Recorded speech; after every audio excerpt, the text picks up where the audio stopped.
Bonjour à tous, merci de nous suivre pour ce flash d'information. La Fondation Children of Africa de la première dame Dominique Ouattara a organisé son dîner gala au Sofitel Hôtel Ivoire en présence d'illustres personnalités, au nombre desquelles le président de la République Alassane Ouattara, l'ex-président français Nicolas Sarkozy, la première dame de la République démocratique du Congo. Notons que cette soirée caritative était destinée à recueillir des fonds pour aider Children of Africa à réaliser un important projet en faveur des enfants malades du cœur. Nous en parlerons assurément à l'édition de 13h.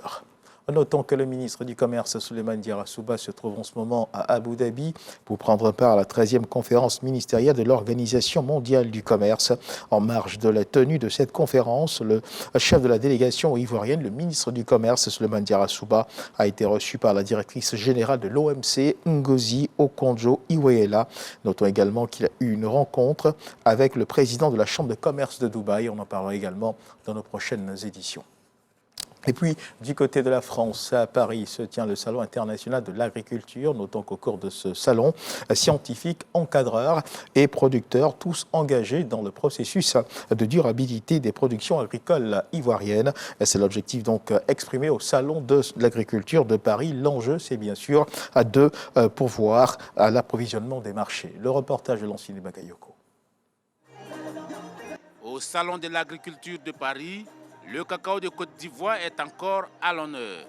En raison du contexte international qui pourrait entraîner des restrictions, les dirigeants du Conseil Café Cacao donnent toutes les garanties sur la durabilité du cacao ivoirien.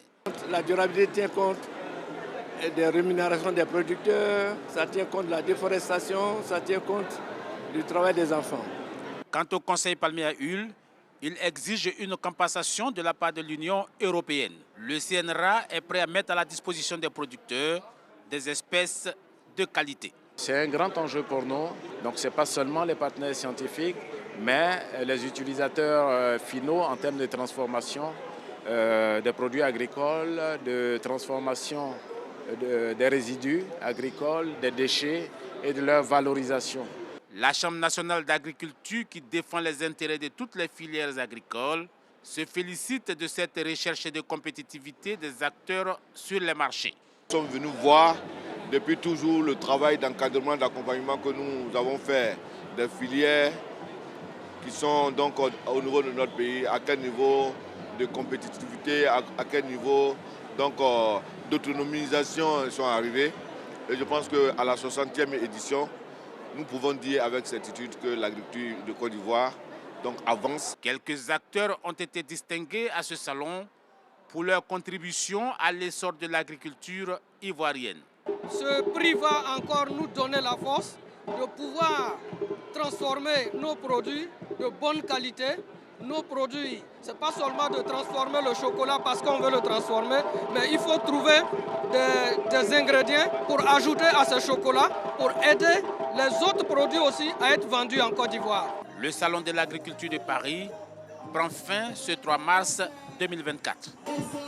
Et dans l'actualité internationale du côté du Tchad, l'actuel président de la transition tchadienne, Mahamat Déby Itno, a été investi comme candidat à l'élection présidentielle apportée par une coalition dite Coalition pour un Tchad uni. Mahamat Déby Itno dit avoir accepté de se présenter après mûre réflexion, notant que cet événement intervient seulement quelques jours après les incidents violents qui ont secoué N'Djamena, la capitale, notamment l'attaque contre le siège du parti de l'opposant Yaya Dillo, tué au cours de l'assaut.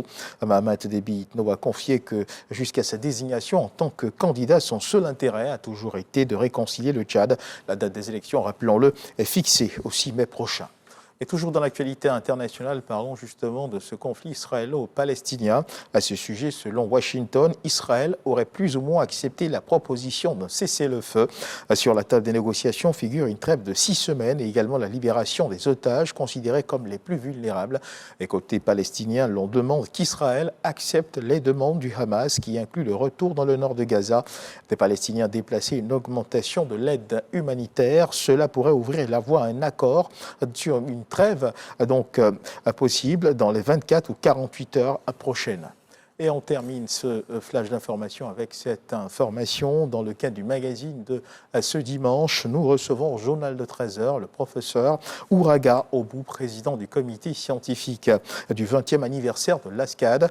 L'ASCAD avec qui donc nous parlerons du bilan des 20 ans d'existence de l'ASCAD. Notons que l'ASCAD, eh bien, c'est l'Académie des sciences, des arts et des cultures d'Afrique et des diasporas africaines. Nous évoquerons éventuellement les projections, mieux les perspectives portées par l'institution académique. Voilà qui marque la fin de ce flash d'information. Merci de nous avoir suivis. Je vous retrouve à 13h pour le journal.